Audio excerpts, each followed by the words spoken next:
We thank you for the opportunity and I look forward to answering your questions.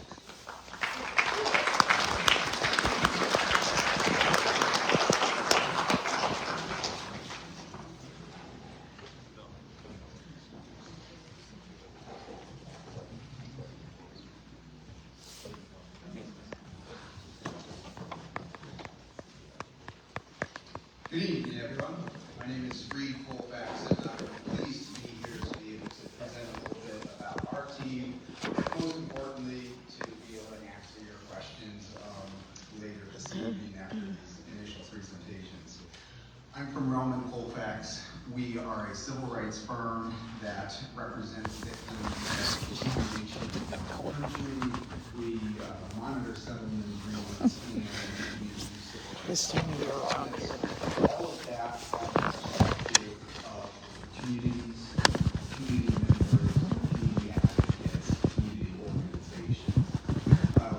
I'm going to introduce quickly some of the other members of the team in a moment, but we're going to hear during the answer to the question so you can hear as many voices from our team as possible.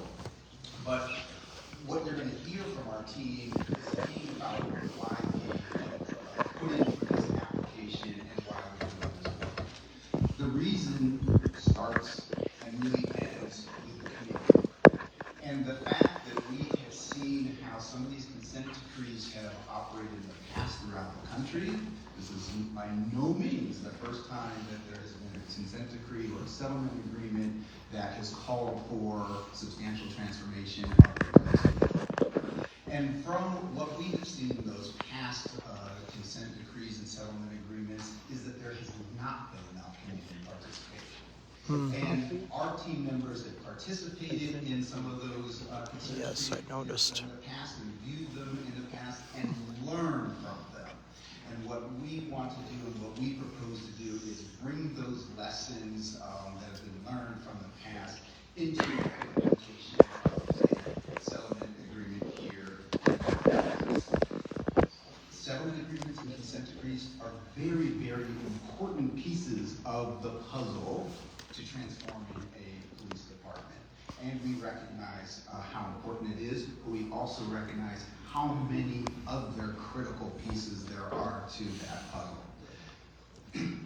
So what we want to do is collaborate with the community, be part of a process to transform the police department here in Minneapolis. All of the ingredients for success are here. You have an active, engaged community who's been working on these issues and knows the history from decades. You have a city and a leadership of a police department that says they want to change.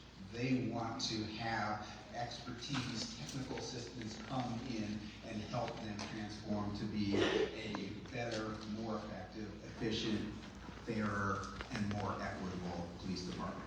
You have the Minneapolis Department of Human Rights, you have the Department of Justice that have done intensive and investigations of the police departments up to this point, and have created a settlement agreement and soon to come a consent decree that provides a roadmap for how to create transformation in the police department. We come to you as a team with a substantial amount of experience. Right? As I described, our firm focuses on civil rights. We represent victims of discrimination. We've been in Flint, Michigan, representing the families and children harmed by the poisonous water. Black farmers who were discriminated against by a governmental entity for years and years.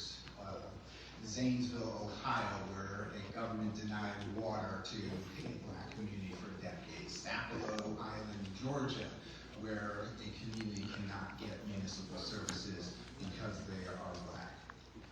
We've also sued law enforcement.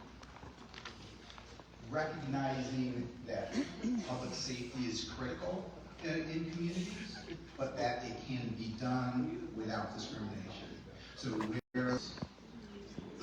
hear from Chief Mike Davis, Chief Scott Thompson, who couldn't make it tonight, are two former police chiefs who have transformed and changed police departments from within and made them better. And they will bring the lessons they have learned here to Minneapolis as part of our team. Angie Wolf, who is from Evident Change, a data analytics team that takes the data, which is so important and critical to understanding how the police department operates and what the outcomes and activities are of the police department, and makes those accessible to the community, understandable to the community, and a tool that the community can use to hold the law enforcement department accountable for a long and sustainable period.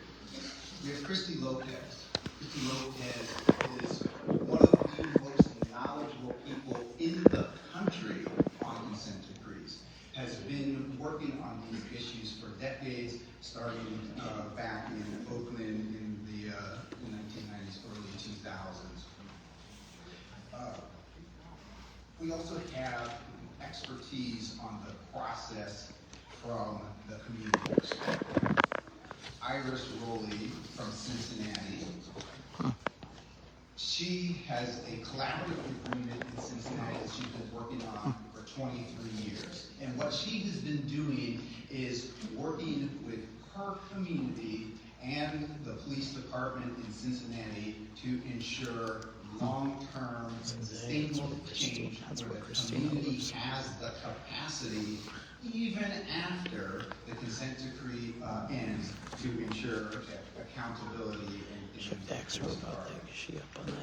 we have the Center for Innovations in Community Safety from Georgetown. Tahir Duckett is here representing them. They have been working in collaboration with police departments and communities to come up with innovative, creative, and, as I said, collaborative solutions for how the community and police departments can work together in such a way to ensure a fair and equitable treatment. And then we have Dr. Raj, who I anticipate many of you know. Hey, Dr. Raj. Dr. Raj is a very, very important member to our team because Dr. Raj He's also a friend of mine. is the first step in a bridge and a person who can help open the doors to reach as many community members and community organizations and community advocates as possible in this process. Because as I said, our priority is incorporating the community to have that participation from the process from beginning to end, and Dr. Raj is a first step for that process. I am going to step aside, have you hear directly from Dr. Raj and then Chief Davis in our remaining time. Thank you. Hey, how's everybody doing? Good. Listen, I want to take a quick moment to recognize that we are, like, standing and sitting in this space of the stolen land, right? Original stewards of this land, Anishinaabe communities and the Dakota communities. So let's recognize them and recognize the many generations of indigenous communities who are here with us today, right? And continue to stay in the struggle.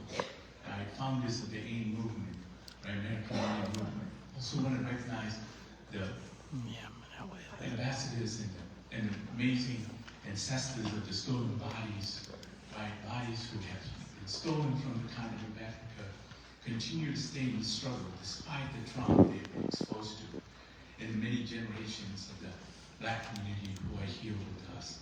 So I want to thank them for allowing us to stand on their shoulders as we continue this struggle. I want to also take this time to recognize all of you, right? Please do that for yourself.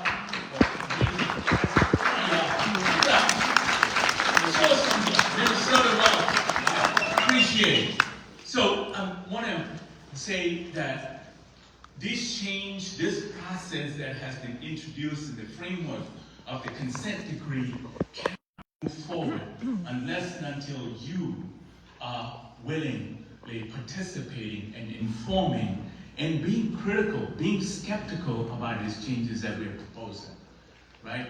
This is not something that is just going to take shape and form without your energy and your presence and your spirit. You showed up. You showed up as allies. You showed up as accomplices in this fight when that ground zero that happened here, right? That incident that brought the entire global attention to Minneapolis. Yeah. And that turned the tide towards what we are here for, right? I want to also thank DOJ for stepping in and really investigating the kinds of discriminatory practices that has been taking place. Want to thank MDHR. Y'all give it up for all MDHR for stepping in and doing that investigation that is necessary, that has led us here. But apart from these formal organizations, we have many different organizations that has continued to stay in the fight, right? The Unity Community Mediation Teams has stayed up in the fight for the past couple of decades. So give it up for them. I want to thank the Communities United Against Police Brutality, right? And the Twin Cities for Jamal Khan. Many communities have stood up and said enough is enough. We are no longer taking this, and we're going to show up on the streets every day. So alongside myself, I also have a community leader from Cincinnati, Ohio, right? Iris Raleigh, right? She wrote me a long list of things that I need to tell you all. But I love this sister so much so that because she shows up with raw energy and community concerns in heart, right? She is not showing up as an expert. She's showing us as somebody who has experienced what it is like living under the jurisdictions of law enforcement that is continuously brutalizing Black and brown lives, right? She took on the fight for 2 decades and has stayed with the struggle because that's what it is going to take for us as a community to show up and continue this fight. So please stay with us, be present, and appreciate that. Thank you. Appreciate it.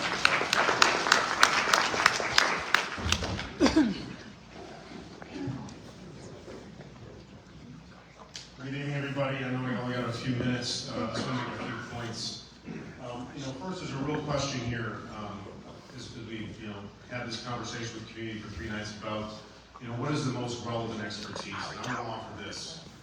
If you think about, myself and Chief Scott Thompson, we bring perspective. It's not just the perspective of the departments by which we come up. Now, for Scott Thompson, he's actually reconstituted. He had an opportunity to fully reconstitute and replace half the officers of the Camden, New Jersey Police Department. Something that's unprecedented before a sense. But in addition to that, he was president of the Police Sector Research Forum, which is an organization that represents the largest and most complex organizations in the country.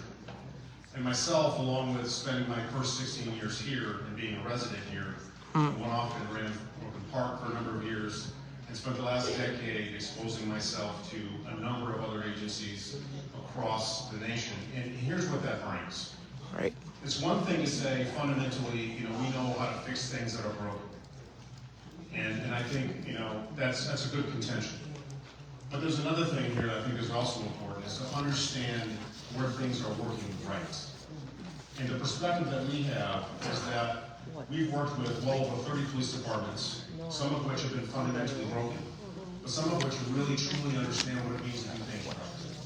So when it comes to looking at all the areas that are restrictive, the guy was telling me. it's important to understand 2 points.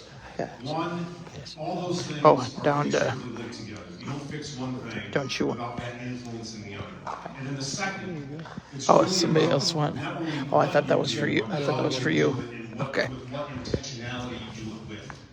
And so the perspective we bring is not just our own kind of conjecture based upon our own experience, but the experiences of other organizations that have not been in this trouble, that truly have created something that does work for community. And so that, in concert with the other experts and people of deep experience, that's how we choose to do this. And lastly, I'll say, what makes this distributed model of policing work in this country is the fact that policing is done to a standard articulated by the community. Oh, she. That's what we tend to do. I was trying to. Right? Everything in this agreement needs to be done to a standard that is clearly articulated by the Oh, community. you're both good. That is the substrate or the base of success. Where's your coat?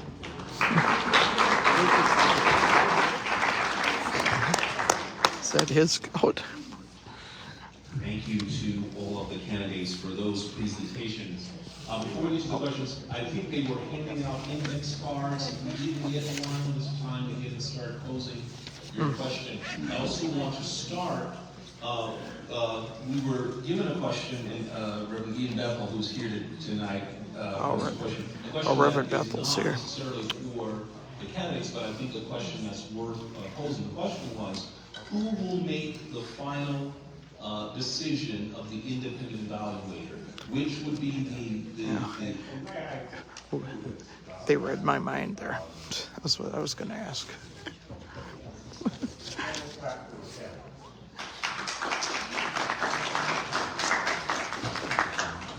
The community will not decide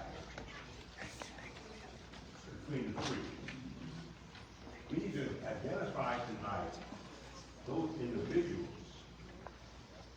who will decide for the candidates, and we need them to stand up and see that, because the community is that part of this. And thank God for the opportunity to come here. The Native community is not here. In their community, this should have been done in the ADOS community, it should have been done in the Native community, because that's what this report is doing and saying to us. I believe there may be a So good we need one. to understand that the community in Minneapolis, and I am no way trying to say, stop the process.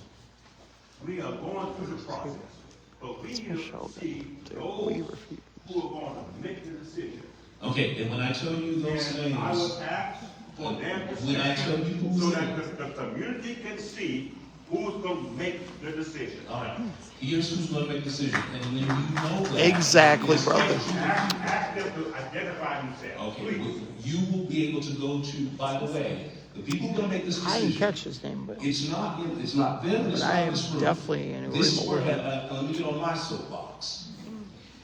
You hold Now, I'm elected. not on a soapbox. No, I'm talking about my The soapbox. Minneapolis community must see if it's 5, 6, or 7.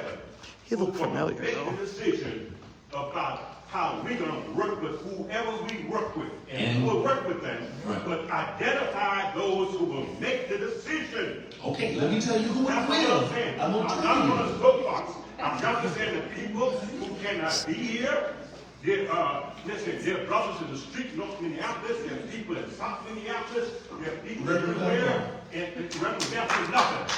We need to know. Yes, who's someone's right gonna not that make far from my the house. decision. Okay, That's let me what tell I'm you. saying. I'm not on a He mentioned soapbox. I'm something. representing people who cannot be here. Let me tell you who it is. Let the man speak. All right?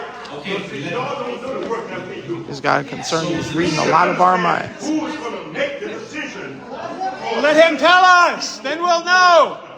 That's all I'm saying. Thank you, Reverend. So, Much respect to your house. okay, thank you. So, Oh, that was Reverend Bethel. That was Reverend Bethel. I thought I recognized him. the city, and I'm going to name it, the city, our mayor, we in this community. That joke of a especially mayor. I'm from Northside. I consistently worry that we do not use one of the most powerful weapons we have at our disposal, which is the vote. If the city is not responsive, no, we use that power. We I know that for a need to be fact. afraid of I our was doing voting that back power. in the fall, So here's getting who's people to gonna make the register and decision. vote for city council. The decisions will be made by a representative from the city attorney's office. Is on that team. A representative from the Minneapolis Police Department is on that team. I think there's a representative from the mayor's office on that team. From the Minnesota Department of Human Rights, I think there are program staff. Now, again, you have to go and ask them. You can go and ask them who the name of the persons will be. But I'm telling you, the representatives and which office they're coming from. So MDHR will have program staff on that team. And then, again, I don't know exactly what this means, but then you get to ask. The U.S. Department of Justice plays a role in that selection. So that's the team. Now, in all those three entities, the City of Minneapolis, the Minnesota Department of Human Rights, and the U.S. Department of Justice, you now know where you can go to find the exact names of the people who will be making that selection. Why they not here? Why they not here? Exactly. They know. Exactly. They talk to them. They know these people, so then you can talk to them. All right. So Right. Right. Why are they not here? I never get to the mail. Nobody. I go there every week. Every week I go there. I like to go to them. Never. I fill application for 9 email. Never can go to nobody in that place. Never. well, you call me and we can go them out. You call me and we'll galvanize and get them out because they're not responding. I don't want anybody out there. I don't want anybody there. All right. All right. Let's get to the questions.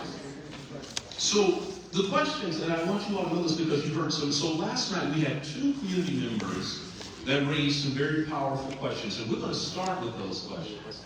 And Was you that the have one a- you Angela have a was sense talking of what about? it is, but we actually, as we talked to those 2 community members, and we wanted to really just sort of expel that question out so that you can answer it again. How about you have 90 transparency? seconds Maybe to I'll answer ask it. that. So I want to make sure that you get that question. One of those, that first question was about existing or previous contracts and relationships you may have had here in Minneapolis. So the question is, can you describe or name any existing or previous contracts or relationships with people and organizations here in Minneapolis? Can you name or describe any existing or previous contracts and relationships you've had with organizations or people here in Minneapolis? And there's a follow-up, but we'll start with effective. Right. So, our model is to come into communities and work with the existing organizations. experience here in Minneapolis. So the answer is, we don't have ties here to Minneapolis. We come here to meet the groups and work with them. Now, I can say, since yesterday, you have already made a number of ties, and let me give you an example of why this is so powerful, I think. So after our panel last night, a gentleman came up to me, most of you probably know Omar Jamal, and he introduced himself and said, I'm a member of the Somali community. And I was like, so glad to meet you, because I know there's a big Somali community here, but I don't know anyone in it. And I need to know that community. And then, of course, of our They are a discussion, big he educated part me. of the He said, community. one of the issues we have with police officers, Muslim women, sometimes Muslim women are reluctant to look a police officer in the eye. And they think that is a sign of disrespect, but it's cultural. Now, I know generally about procedural justice, but I need to know what the issues are in this community. So, our model is to come in, that's why we built the map, to work with all the organizations here, and learn. Our part is the general expertise, your part is to tell us about the lived experience and how it works here. I think I had a member of my team who had something to say, but I got the zero. And we do have, we do have an existing relationship, an important one that I failed to mention before. The firm of Nelson Mullins is a national firm with offices here. They have agreed to provide pro bono or free legal services to support our work. So that is an existing relationship we have. And I can say that in New Orleans, my firm provided hundreds of hours of pro bono legal support to our work. So I'm very much appreciative of Nelson Mullins' commitment, because I know just how much it can add to our work. Thank you. Because I missed that part because I wasn't here yet. As I mentioned earlier, our firm was hired to do the assessment Yeah, she of was the in it. city The and police judge, department's right, response to the protest that That's the first one I didn't catch. And we were recently asked to do an assessment of the Minneapolis Police Department's current training capacity to identify to what level they can meet the standards that are already identified in the settlement agreement, and where are those gaps and where are those opportunities. I'd like to give my colleague an opportunity to weigh in as well. Thank you. And just to build, based on those relationships that we have, I think our intention is also to use that initial phase to get to know everyone. I don't want to just rely on relationships that we might already have. I want to make sure that there are platforms so that everyone can weigh in. I want to hear from everyone. Maybe that's my time. But certainly that's our intention. So to build on what we know and make sure that all voices are heard. So expect that. And I'd like to believe that we also made relationships with members of this community when we held our listening sessions, conducted our interviews in the aftermath of the murder of George Floyd and during our training sessions. Yeah, so back 32 years. I was part of the initial PCRC settlement agreement as a byproduct of federal mediation. I took over internal affairs after that process. And from there, right, my whole family is invested in this organization and this city. My daughter works for a nonprofit and runs a community outreach team that looks to house Native American and African Americans. My other daughter works at Waukegan.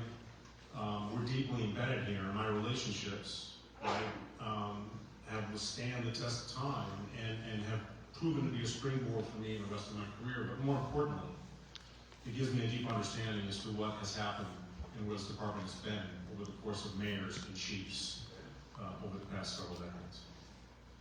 A related question, and you can sort of, I think, describe the work that the teams you've identified will do.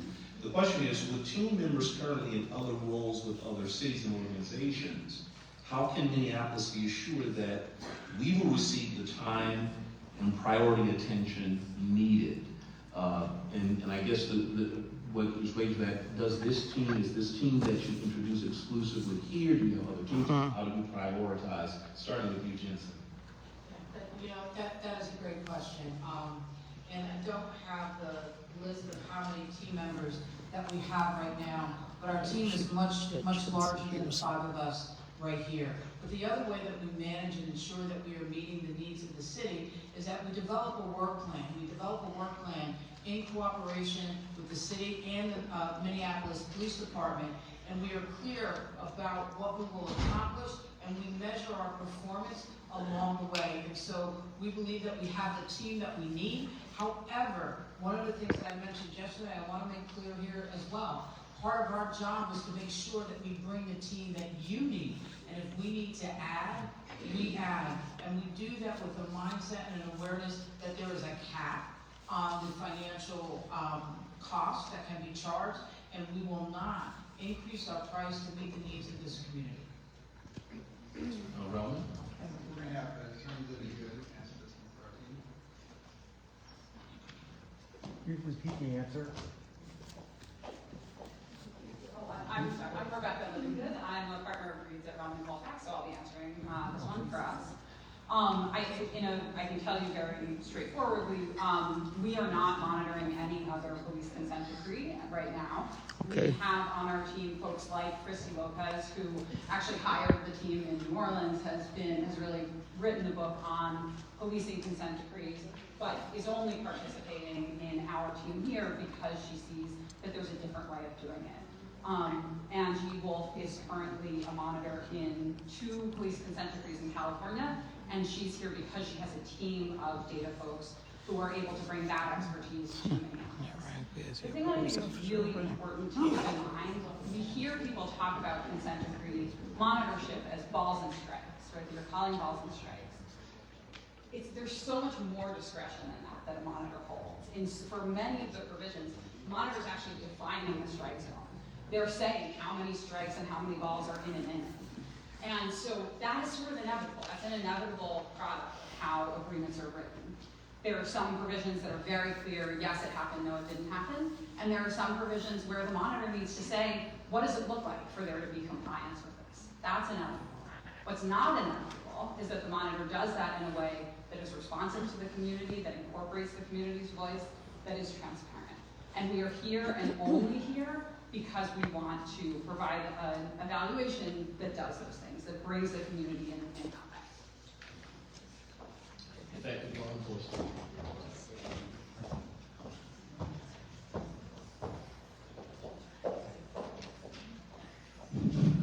Thank you, Reverend, and good evening, everyone. Thank you. It's an honor to be here. Our firm, Nelson Mullins, we agreed to join the elite team. I've known David Douglas now for 35 years. He's one of the most honorable and committed people I know to the fight for civil rights. And I've now, for a couple of years, gotten to know the team really well.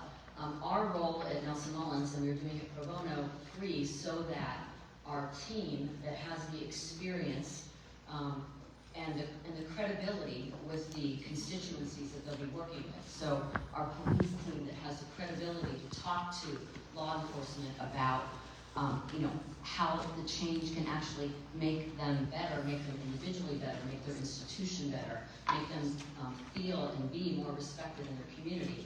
We've got the people that can do that. So our firm is going to do the kind of writing the reports, doing all the kind of technical writing and things like that, first drafts, at the behest of the experts, so that they don't have to spend as much time on that, and they can spend their time in the communities with the people that they need to be with. Our community team members will be here all the time, on the ground, all the time, as often as needed, working with all of the communities as they showed, and we work with every single community member. So thank you.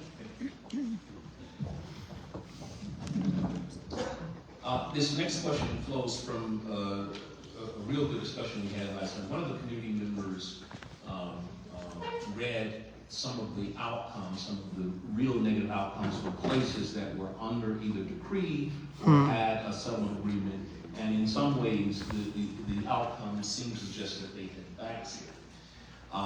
And so the question came out of consent decrees. They have a reputation for dragging on for years. It has a history of costing millions of dollars. And the question is, what consent decree processes have you worked on that have failed, or where the police did not meet, and how did you handle it? Interesting. And how do you avoid those kinds of things? We'll start with effective. So we haven't worked on any that failed. New Orleans consent decree, so it started in 2013 at the time, and maybe still now is the broadest consent decree.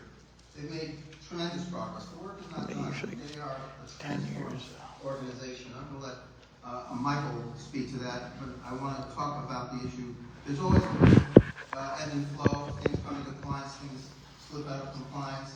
At the end of the day, you work collaboratively with the department to address those. Sometimes there's public pressure. In the most extreme situation, you may have to go to court, because ultimately the court will decide whether the agreement has been complied with. But New Orleans is in many ways a model department, and we actually expect them to come into initial compliance in the relative near future, but I don't want to make any headlines for that. I was wrong when you say that I have not worked for any of that field. I can give you a short example of something that we thought was a deficiency in the consent decree that we overcame. And so there was a mandate to train all 1,200 or 1,300 members of the department in a 90-day period. It was almost impossible. What we learned is that in order to accomplish that, we had to have people in training and enough people facilitating the training. We actually had more people in training by day than we had on the street by day. More in the classroom than on the street. And so, as the chief, I brought that to the attention of the monitors and the judge. We were able to redesign and go to the Department of Justice and redesign the mandate that gave us the ability to actually deliver the training in an appropriate time. And so with that, we found something that wasn't working that we corrected. Relevant.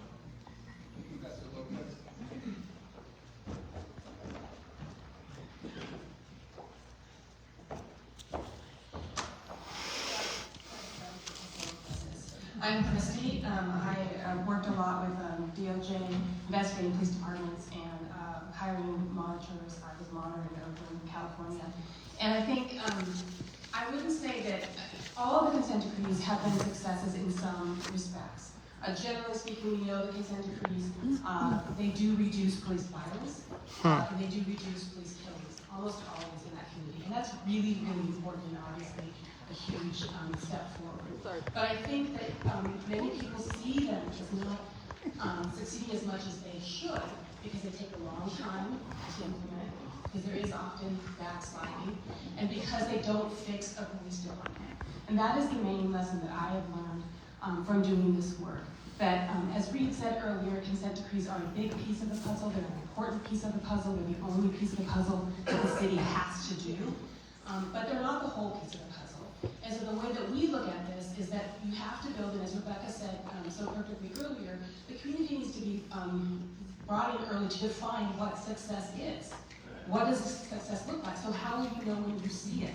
Right? And so that's how you'll know whether this agreement has succeeded, because you will have defined what success is. We will giving you the information throughout so you can evaluate for yourselves what the success is. And how does this consent decree work alongside all the efforts that people have been doing this work in this community in Minneapolis long before the consent decree got here, during the time of the consent decree, and after the consent decree is over. There's still going to remain work to be done.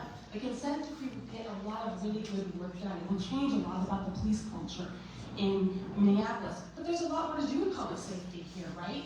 And so we want to make sure that the consent decree supports those efforts, empowers the community to do that work. Thank you. Thank you. I'm going to ask my colleague, Dr. Dunmark, to walk to the stage and to elaborate on what I'm going to mention here. Just real quickly, and it's one of the things that we said earlier. You know, we can get a department often to draft a policy that aligns with the requirements of the settlement agreement, the MOU, or the consent decree, but it doesn't yield to change outcomes. And one of the things that we find when we do that is we have to double down on making sure that there's that cultural change, that they understand why they're doing the things that they're doing. They have to understand the why. The other thing that we try to do, or that we do, is understand what is the root cause, what is facilitating this, and then we identify ways in which the department can improve. And then I'd just turn it over to Mel. Sure, thank you for the opportunity. As my colleague Cindy said, we really put the honing on root cause here. But the biggest issue I found in the areas where we've had challenges is we're not willing to accept where the individual parties are now as it stands today. Doesn't mean like it, doesn't mean support it, it means understand where they're starting from. Because if we don't understand their starting position, there's no way we can negotiate them into an understanding of where they need to go, why they need to go in a different direction. So our approach is we get everyone's stories, internal from the police department, external from the public. We hear from the political bodies that we, and then we look at the data. The data doesn't tell the story, but without the data, we can never understand the story. So we look for those intersections, or we look for those gaps where the stories, the narratives, don't match what the data's telling us. And that's when we drive home and say, what's going on here? How can we develop an understanding of the current conditions, get people to have an understanding of why they feel the way they feel? Because I bring with me a background in organizational development as well as my law enforcement career. So I take a real organizational behavior, organizational development approach to our addressing these issues. Thank you. There's a series of questions, and I'm going to try to pull them together because I think they hit on the same thing, but I want to make sure. And one that's related to the question you just answered would be, are you in a position when you see that there is a failure in compliance or there is resistance compliance, are you in a position to make recommendations and suggestions and push in that direction when you know that the department is not coming into compliance? Let's start out with Reverend. What's vital here to understand when you think about being in compliance and not in compliance is breaking apart the component parts of what is actually required. So I'll give you an example. Most every single agreement has some component around use of force and around use of force reviewed by supervisors. Right? Even departments that go under consent decree have that. But the question is, what does it produce, and what is it focused on, and what does it produce? Are you looking just for policy compliance, right? Just at that narrow frame at the second the officer used force? Are you looking a little bit broader to see what was the tactics before the force was used? Was de-escalation even attempted? What about their approach, and what about even the call? Was the call taker, doing their job and well informed and executing the way that it should be? And then that's one component. The other component is, are you looking at the times by which things are done exceptionally well? And are you finding ways to train and replicate those things that happen within your actual organization? One of the things that permeates all these agreements is efficiency, deficiency, deficiency, and that's fine, but cops need to know what to do, and also to what degree to do it and to what standard. And those things typically exist with ubiquity, both the efficiency part and also the part that tells you what to do to a high degree of effectiveness. And so the idea behind judging a standard is just doing it that way, making sure that the department understands and have a practice by which can propagate what's going on that's good, and also correct what's going on that's not so good. Thank you. I'd like to ask my colleague, Bill Green to come up.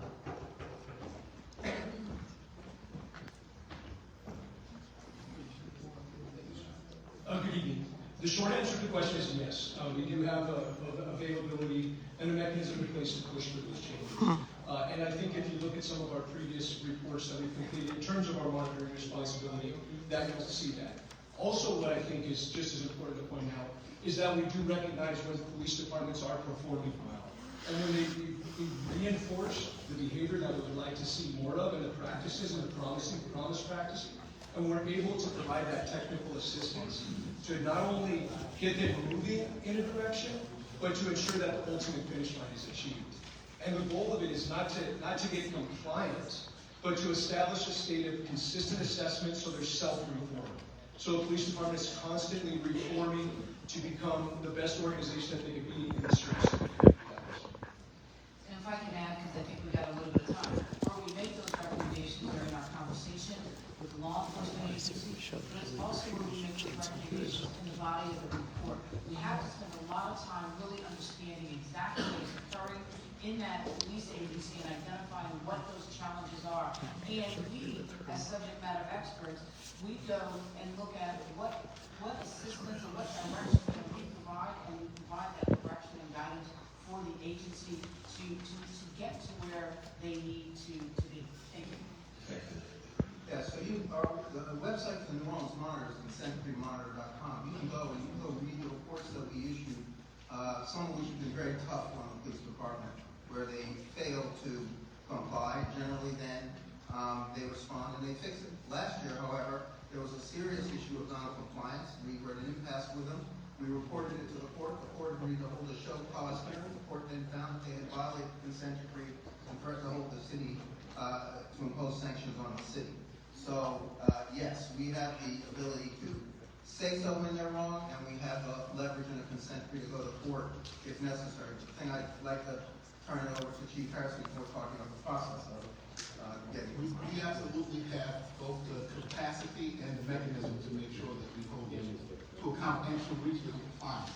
What we also offer the technical assistance, realizing that we may be asking them to do something they don't have the capacity to do, or the expertise, or the infrastructure to actually do to meet that compliance. Some compliance will actually have to have a technology purchased or built in order to meet. So we can give them the technical assistance to actually do what they can't do on their own, and to teach them how to build their own capacity so that they can do it on their own. And then, yes, we hold them accountable and we push them. We not only tell you, the community, when they don't meet compliance, we actually offer the technical assistance and push them along the way to help them meet their deadlines and to meet the compliance, so that we're not just here to call them out when they don't. We're here to help them actually get it. Okay. This is a pretty setup, and there's a second part to it that I want to get to. It's a different version of it. For the audience, what I'm doing is with all of these questions, what we're trying to do is to get at least, sometimes there are 3 cards that is asking pretty much the same question, and I'm trying to pull them all together so we can get a good response. But this question begins, the city has demonstrated resistance to change, at one point walking away from consent decree negotiations, placing certain key individuals in positions to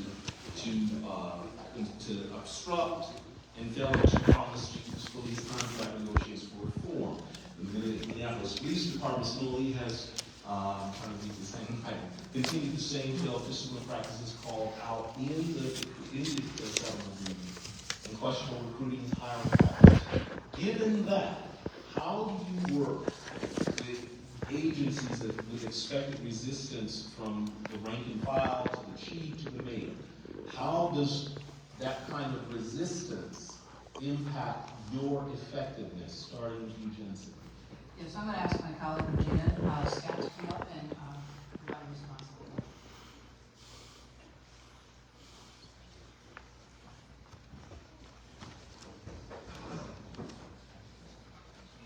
Good evening, thank you. And so in our work, we find quite often that departments want progress, but they don't want to do necessarily the work to get there. Sometimes you have officers who are willing to do that work, and so it's finding that balance. Organizational change is tough. It is a labor.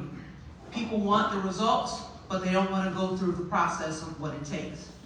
And so in our work, we find a way to be able to continue to keep that dialogue and to understand where we are and what we're trying to accomplish. So once you understand where you are within the judgment or the order and what needs to happen, it's having that dialogue and that conversation of how to get there.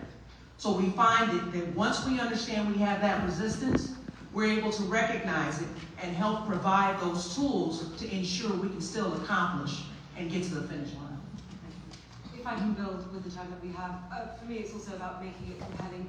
It's also about finding the motivations. Clearly this community has been active and involved. You guys shaped the consent decree.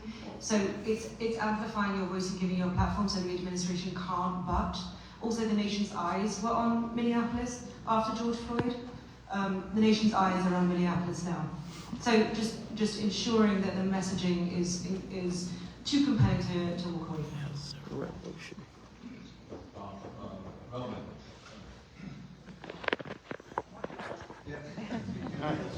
Take your time. Hi folks, it's a real pleasure to be here and get an opportunity to answer this question. In addition to my role as CPO at Evident Change, where we do research and analytics for jurisdictions, I'm also a police monitor in 2 jurisdictions in California. One of which I would describe as an organization that's trying to do the right thing, literally doesn't know the steps to do that. And so in our role with them, we really on how to figure that out.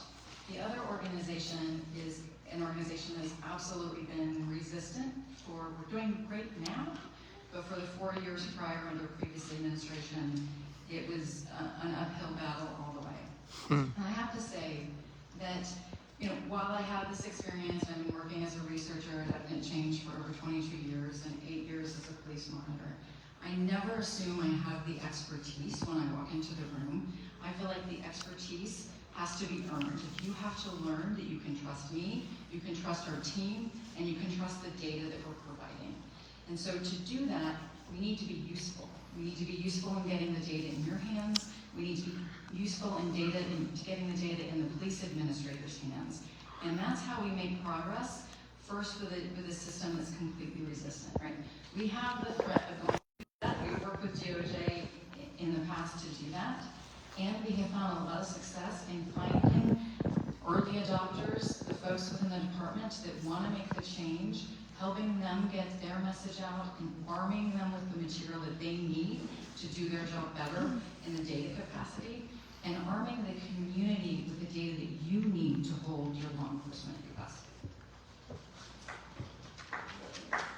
Thank you. Dr. I believe this is somewhat related to the previous question. Having not done this twice, had personal experience. First assessing, is the resistance a lack of will, or is the resistance a lack of capacity, or is it a combination of both? And figuring that out Number one, if it's a lack of will, it is about making sure we're having the right discussions with the parties to make sure we can bring them to where we need to be, or push them to where they need to be.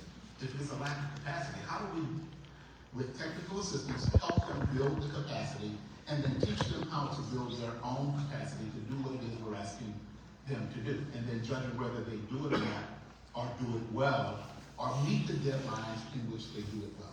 And so, and then reporting out to you, the community, that they did it, they did not do it, they did it, but they didn't do it well. Or they did it well, but not met the deadline. And so it is about making sure we're assessing what the problem really is and fixing the problem and not asking them to do something they don't know how to do without helping them do it and teaching them how to do it. And the related question to this, many of you, when you were talking about your teams and when you were talking about who is working on the contract, you mentioned either former law enforcement officers or relationship to law enforcement officers. The question is, how do you avoid or check any institutional bias that will privilege the police department's approach over the community or the city or the agencies that have raised the issues, starting with you, effectively? I'll turn it over to our Linda.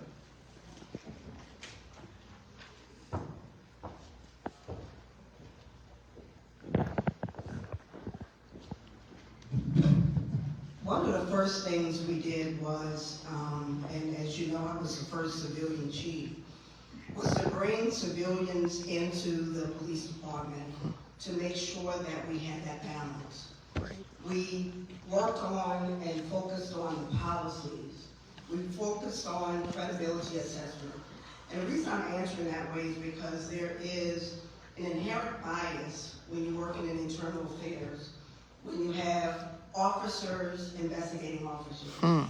So part of what the process needed to be was to bring and figure out in your department what areas can be civilianized, what areas when you're dealing with taking complaints can have civilians do that so that we can remove some of that bias. The other thing we did was educate and train.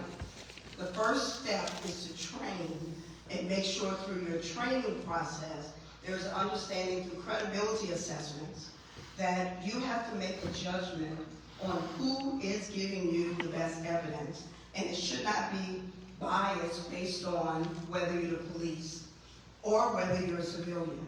So we work through all of those processes, and part of what our team will bring with our expertise is the ability to help build those systems in place to evaluate whether there are investigations that are being done where you're looking at all of the evidence. And we're going through a process of making a true determination of what happened.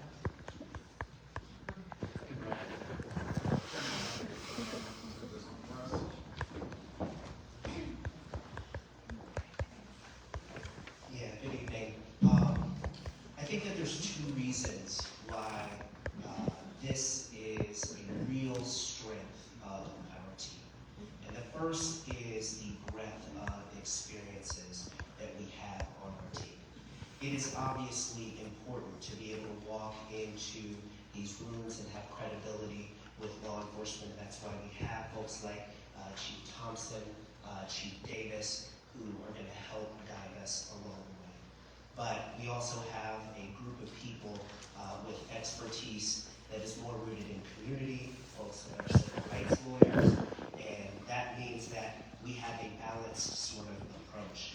And the second is that when you do this work, you have to know, first and foremost, what are you rooted in, right? Like, what is your home base? What are your roots?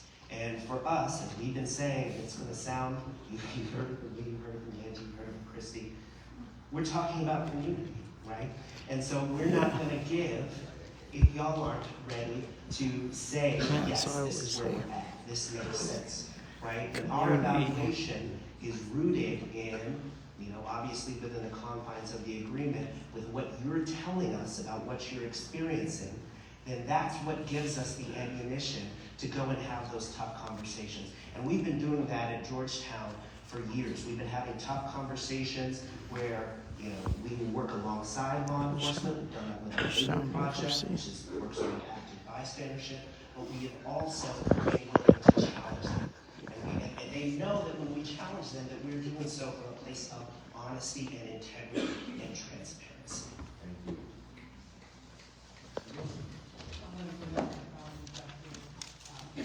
Dr. A.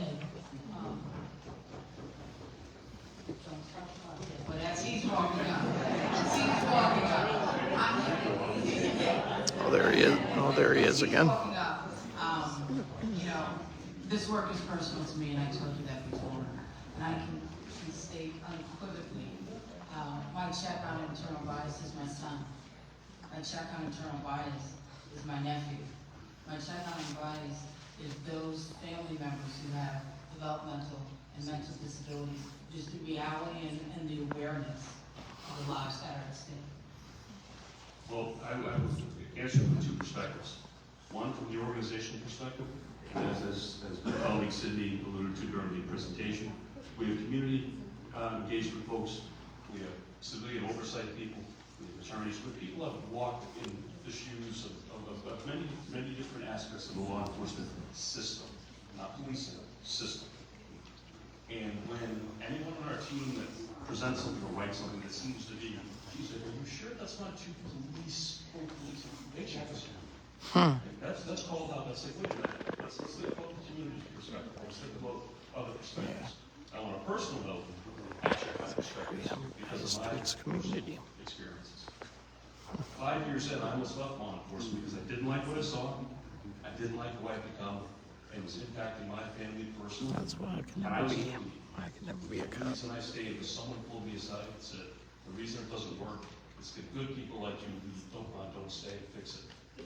So I double check my biases at the door. Because I know what I was subjected to as a cop in an organization that did some pretty bad things. And I saw how people were treated at the hands of other cops. And I made it my life's work, my 31 years in policing and my 20 as a chief, to make sure that doesn't happen. So that's my personal side of it. So internally, for me, and as a team, we work to fight against those things. And this is a kind of a related question. You know, I think we would assume then that if you are working with the police department and that temptation to institutionalize for the department, especially again, many of you have former law enforcement on your teams. The question then becomes, you know, all of you have talked about accountability. And what does that look like beyond simply just saying we're going to hold cops accountable? Can you say more so the community can hear what that word means and that we're not assuming that everyone understands what you mean by that and how is it connected to your work with a particular police department where an agreement, someone said that they have certain types of bad behavior, misconduct. How do you say more about that accountability? Effective. That's the point of the agreement. The parties have reached an agreement concerning how policing will look in Minneapolis. And that's the benchmark against which we measure everything. The history here has to inform how we approach implementation.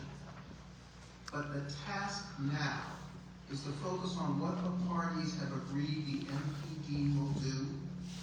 As I showed in the presentation, we take this, we break it down into discrete elements that we share with the MPD. They have questions or objections, we work them out until now we've given them the blueprint as to what they are expected to do. And it's difficult to talk about these things in the big picture, but when you break it down to a discrete document and little steps, it is very easy to be clear and to show people you have not complied, or you have not complied yet. Here's what you need to do to comply. And if you don't comply, that's going to come out in our next report. And that's when you all will come to meetings and we are going to sit here and we will tell you that, and that's where your voice will speak to the police department. And if that's not enough, we'll go to court. So you start with what everybody's agreed with, what's on the document, you say, this paragraph here, or these paragraphs here, you are not in compliance with, either come into compliance, or we're gonna report out to the people who can hold you accountable. Yes, and as I understood the question, is what does accountability look like from our standpoint? One, it is making sure that a law enforcement agency has the policies in place to set the standards for what the officers are required to do.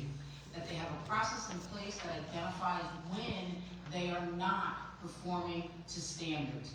And we as the evaluators are one, assuring the policies, two, assuring the process, but then as part of our evaluation is to look at the completion of their internal investigations, whether that's a complaint investigation, whether that's a use of force investigation, to make sure that it was a thorough investigation, an independent investigation, an investigation that reached conclusions based upon the facts of the case.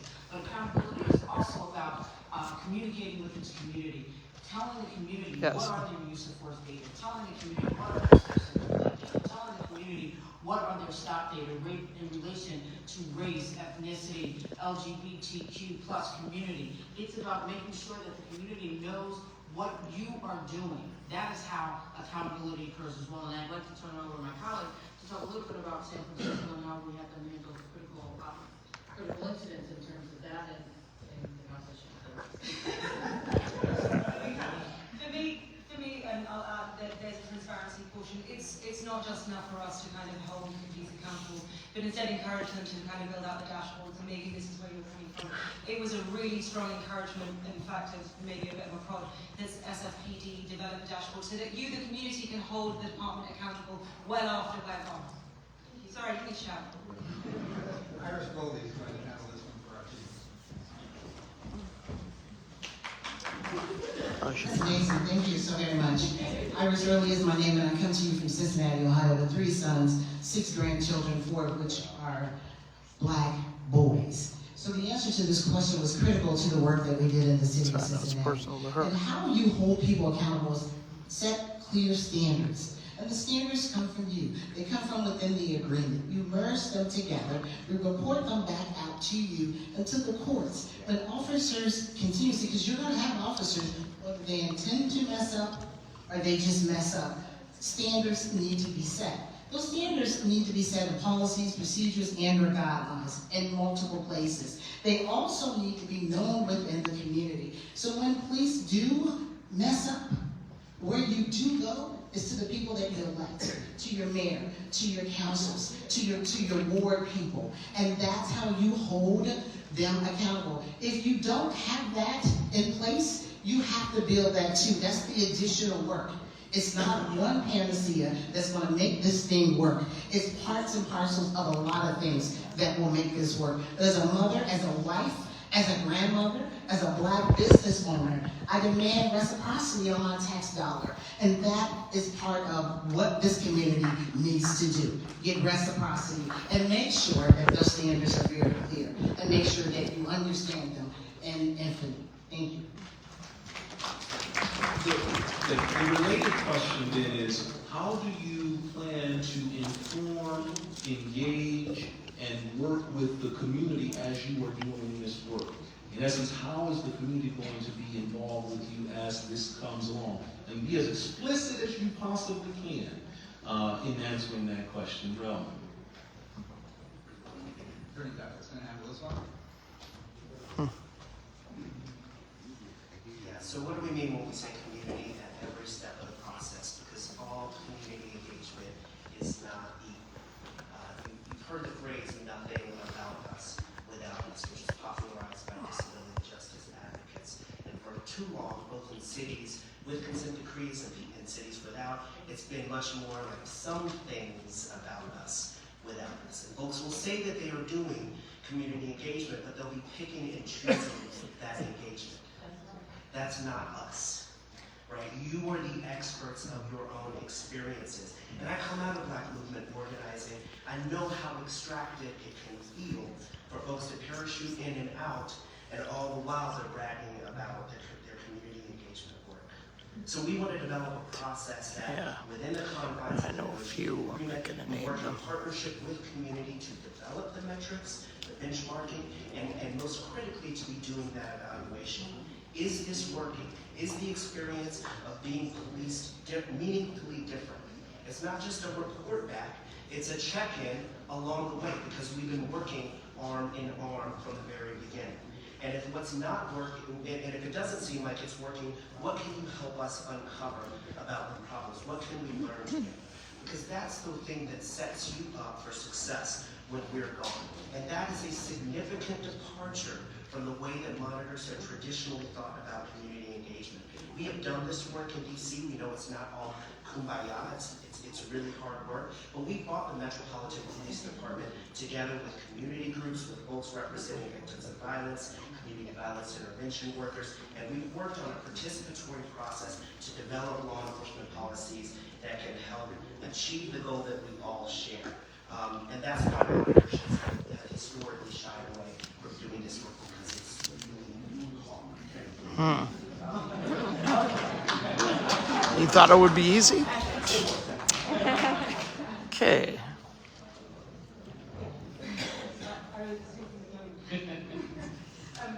Well, thank you for the question. There are two parts, inform and engage. The inform part is fairly straightforward. That's just ensuring that the information is reaching you, or that members of the community are able to actually find the information that they need. There's also an accessibility moment, right? We rely so much on the internet, or the assumption that people actually can either waste Wi-Fi or actually access it. So we also work on finding out how to get to the most marginalized so that they understand what's going on. The second part, of course, is the engagement. And what we like to do, and we didn't get to the slides, so this is a good opportunity, is make sure that the community understands the role and the power that they have. So, for example, this is working in Makersfield, and I did it in Oakland as well. When we ask you to weigh in on police policy, it's really important that you actually understand police policy. And I don't mean that in a condescending way, but I do mean that policy language is quite difficult and quite tricky. And so making sure that in very plain English, communities know what's being said, know what's about to happen, know what they can expect, and then ask their opinions, ask for ideas, bring that back, and then we'll turn it into the legalese that goes into policy. So that's part of the engagement. Other ways that we engage is the discovery phase, right? The first 90 days we'll be listening, we'll be reaching out, and then we'll be designing for the moment. So in San Francisco, for example, we worked I can do that at the end. to hold a town hall within 24 hours after an officer-involved shooting, because the community said that they don't trust the department and they really wanted to know. Thank you so much. That's going to be specific. I'm going to be specific as I can. So as I said in my opening remarks, we looked at the Minnesota Department of Human Rights report and identified all of the organizations that it identified that were part of this process. And we've already begun reaching beyond that. In the first 90 days, one of the unique aspects of this consent decree is this 90-day assessment period. We're going to use that 90-day assessment period to build out that map so that we know all of the organizations that want to be involved in this space, and that will even grow. And when we build out that map, we're going to meet with them. Mostly me. Well, I don't mean mostly me, all of us. What I mean to say is I'm taking responsibility for that. If you look at our proposal, I'm just not the overall team lead. I assigned to myself with our Linda engagement, because I'm going to go talk to everybody. When I come out here, we will schedule meetings with everybody, because we want people to know what we are doing along the way, so that we can get their feedback in as close to real time as possible. It's going to be nice towards police. For example, with Solomon's mental health crisis, and we know people are concerned about that issue, we're going to make sure that she's accessible. We will then develop reports. We will have our social media communication. We have cell phones. We have Zoom. I have business cards. Anyone can call us. And so we will, like I said last night, it will be multiple channels. We have to communicate with people where they are in a way that is accessible to them. We recognize some people don't have phones, so we have to find ways to reach them, and we need to partner with existing organizations to do that. We know we need to communicate in multiple languages, and that's part of our assessment period. So, why not? Thank you. Related to that, what does it look like? I mean, what does your presence look like in a city like Minneapolis? How often will your members be in the city? How will you be immersed in this work? Give us just a tenor. I know that once you get a contract, things work out, but just give us a sense, give the people a sense of what does it look like in a city doing this work. Are you here all the time? Are you here, on the weekends? How does that actually work? Start with you, Robert.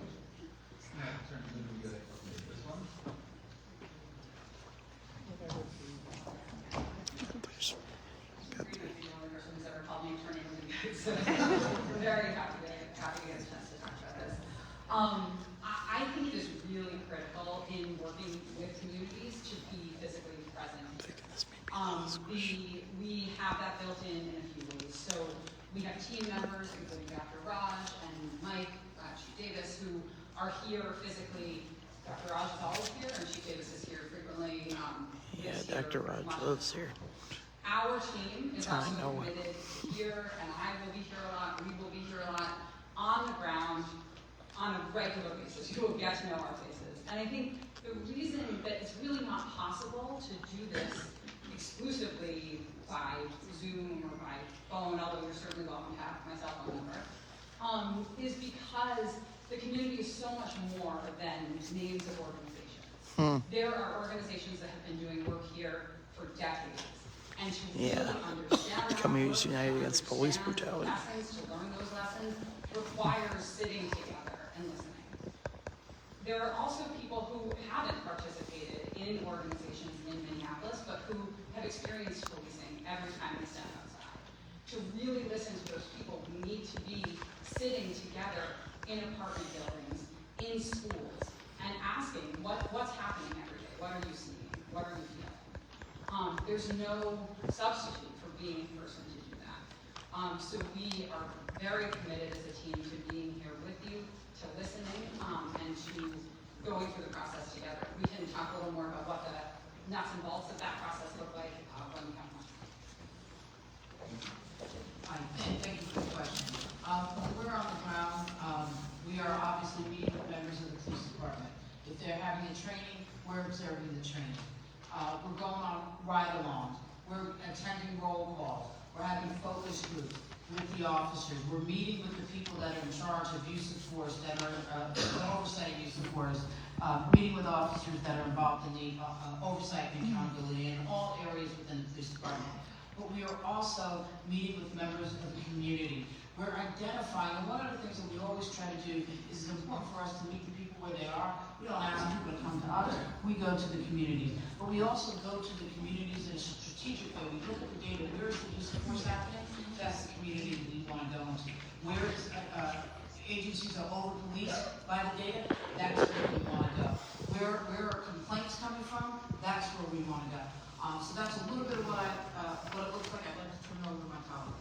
Thank you. I just want to echo that. When we're here, we're really here. I'm also massively food oriented, so I love taking people out for coffees, showing them what to eat. It really is about just understanding the fabric of this community, and I think there is a bit of an advantage about not being here. We come in with fresh eyes, which means many, many questions. And it allows you the opportunity to tell your story without me having to put my bias and my lens on it. So we're absolutely everywhere you want us to be, and sometimes where you don't want us to be. But I hope with that, and I hope you kind of already experienced that a little bit yesterday, Shameless. I'm absolutely happy. I've been asking Lyft drivers, we've been talking to anyone that will speak to us really, and yesterday hopefully was a bit of a demonstration. But yeah, happy to chat, happy to stay connected. Here's another meeting, y'all been talking about African Americans and Natives, and I'm tired. I hate to fight for my communities, but y'all been sitting up here this whole meeting, and nobody still ain't. It was about George Floyd that got killed, but the Human Rights Department. Thank you. Settlement agreement. You keep saying consent decree. That's not even signed. The settlement agreement talks about racism against African Americans and Native Americans. And y'all can't say it. Nobody can say that. So moderators, you need to speak up on our people. That's why George Floyd died. If you don't speak up on it, we're going to go through this again. So I'm Hit it on the target. I just say our name. Say African American names. Say our name. Don't just say George Floyd. They was racially discriminated against African Americans and Natives. That's in the report. Nobody's talking about it. Exactly. Somebody told me that you want me to sit here and be quiet, and this ain't happening. I can't do that. I will keep fighting for my community. I will keep saying we need the police. But y'all gotta, when y'all come in here, y'all gotta say our name. That's what they want. We're in a predominantly white room where the incident happened to African Americans. We gotta accept this and sit here, and then we doing it again. Last night, now we're doing it again. So you can make me get up and scream for my people, and I promise you, I'm gonna keep screaming. This ain't on behalf of nobody but Al Flowers. It ain't what I ain't speaking for nobody, no group. I'm speaking for myself, my people. I'm gonna keep doing it. Thank Every you, time Al. y'all do it, if you don't say our name, if you don't say our name,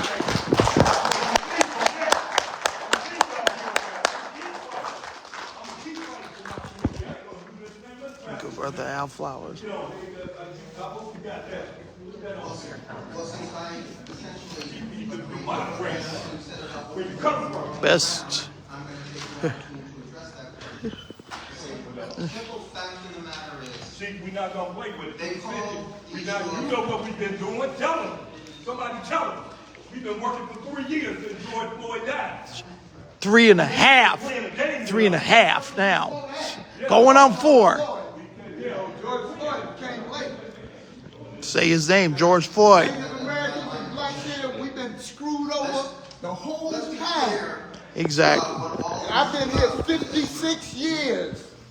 The issue of police use of force and police treatment of black and brown communities and underrepresented communities has been called the unfair. Al just said was real. Al Flowers. We did voting, we did education, we did housing, and we stopped at police force.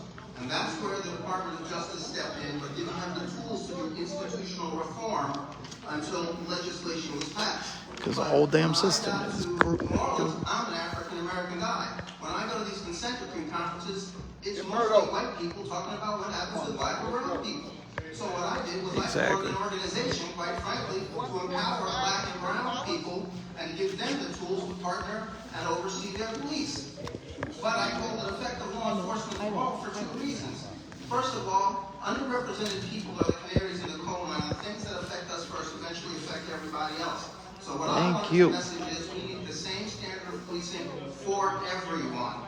And the second thing is I picked a name that everybody agrees with. I've never met it. When I say I run an organization called Effective Law Enforcement for All, no one's ever said, oh, I don't support that. Because what we have to do is build agreements, ties between communities. So yes, I understand you in this community have been working on this since 2000 and before. I did not know about the community mediation team until they reached out and I read their materials. So you all have been working on this. That's why we're so passionate about coming here to amplify what you've done, to use our tools, our Because here in Minneapolis, hopefully the work you all have started and to work with you to do it.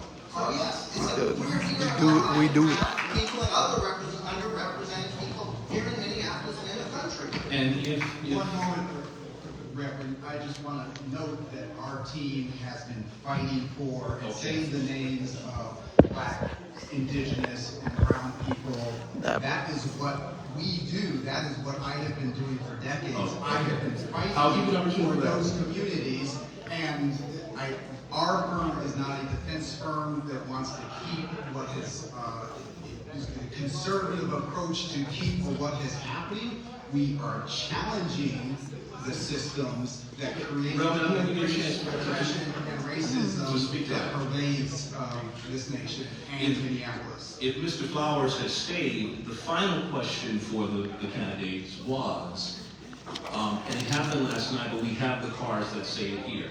In every one of the cities that you have done work, and we can name, and you heard one of the community members go through, in every one of the cities that you've worked, we continue to have disproportionate killing of black, mostly men. We have had non-admission in police misconduct charges. And I want to give each of you an opportunity to talk about every one of the names you've been San Francisco, New Orleans. Those incidents are still there. So to Mr. Flowers' question, we still have that disproportionate over-policing of black bodies, killing of black bodies, and police misconduct. Can you talk about your work and what you've done in those cities and why that backsliding or failure or non-compliance continues to plague those cities? We'll start with you. Great question.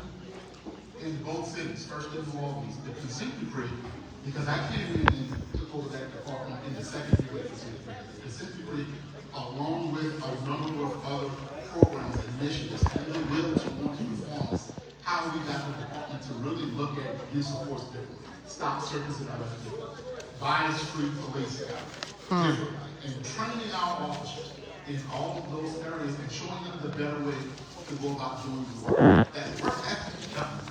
We have to do it. People want policing. They want good policing. And we were able to, over 4.5 year period, increase the work while decreasing the use of force, decreasing the compliance by 50%. And in 1 year, there were no police involved shootings. While we were having multiple shootings a year before I started, in the last year, we had none. Then in 2019, I moved to Baltimore. Again, the second year of the consent decree. The consent decree was the mechanism and the tool that made the department, because we were compelled to comply, or be forced with being in contempt. Compelled to comply. And that department went from being the worst department in America with multiple police shootings and killings to having very few. And the few we had, we were very transparent with the community, and they were watching those videos within 7 days. And they were able to see that when it actually happened, it was justified. But it had cut down. I left in August. It was down 45%. Violent offenses and use of force offenses and complaints. And by the way, when I started in 2019, 90% of the litigation was against use of force. When I left in August, 10% of litigation is for use of force. The other 90% is for people who said I wasn't promoting. Jensen. I'm going to ask that Denmark come on. I'm not going to talk. Whatever group gets picked, I hope I see you down at Littler talking to the young Native brothers and sisters. Hope I see you on Lake Street. I see you down on 64 West. That's where I want to see you all at. Go to them places. Go to Lake Street, man. Go to Franklin Avenue. Go to Littler. Go to Cedar Square West. Go on Broadway. Talk to them. Because those are the ones who are affected, man. Them are the ones who are being hurt. That part. Not these people. Yes, sir. Yeah. They're just here want to feel safe for the next riot. They want to feel safe in their homes. No, I'm not saying everybody. Right. Most are young Native people about a mile away from here. They don't know where Plymouth Church is. Come on now. I'll respect this church, yeah. My father was Clyde Belcourt, been fighting the same bullshit since 1968. American Indian movement. Right. Rest in peace, Clyde Belcourt. Clyde Belcourt son. Oh, that's Clyde's son? So to answer the question, consent decree, compliance, God, he looked familiar. or some of the work that we've done, we're talking about changing culture, right? And culture doesn't change. Again, we talk about hearing examples of how things have backslid. Well, if people backslide from results because they haven't internalized or embraced, they don't believe in what they're doing. I used to joke called taillight policies. Right? That's the policies that police pay attention to until they see their supervisor's taillights and they go back to doing whatever they want to do. They don't believe in the change that's expected of them.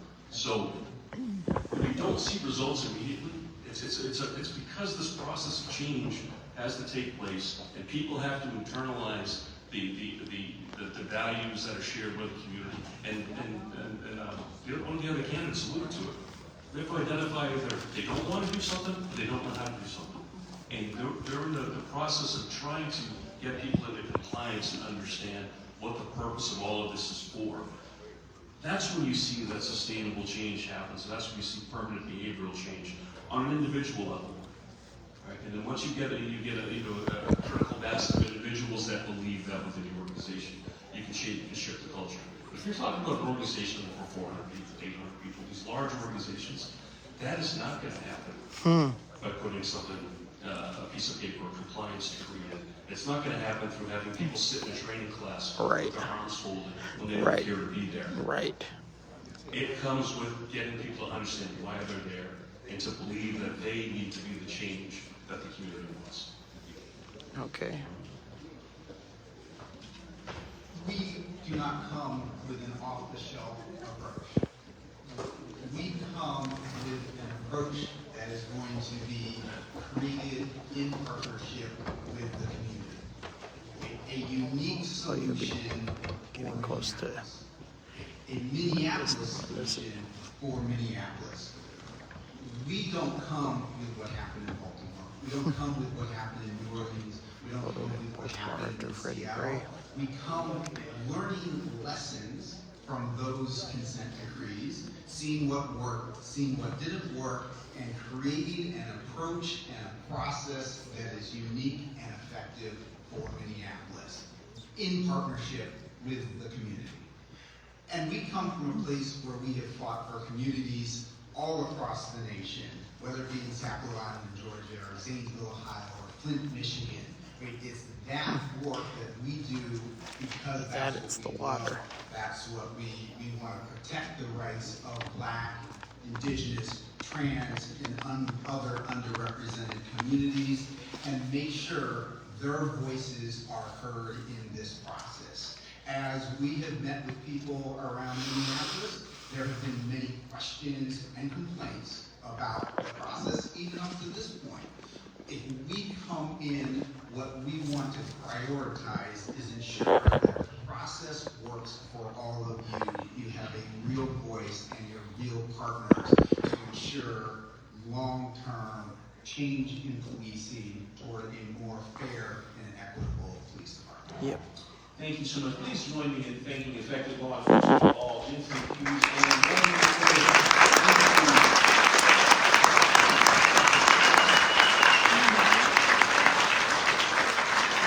If you have not gotten the feedback survey forms, please do go. Yeah, I just filled mine out. I cannot emphasize Even with my extra shitty. A lot of complaints here, a lot of, and rightly so. I definitely agreed with what Al was saying. And I'm not just saying that because I know him personally. Go to the city, go to the mayor's office and the city council to make sure that they are doing this process. So you have an opportunity, you have until the end of this week to express your concerns about what you saw here, And also do other feedback. They said online I can do that. complaints for each of these ones.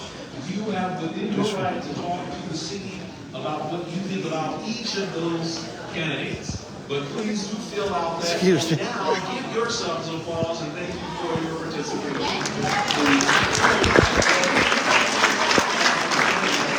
I made it out today. Yeah, I made it yesterday, but I didn't hear about it until I see that on the news last time.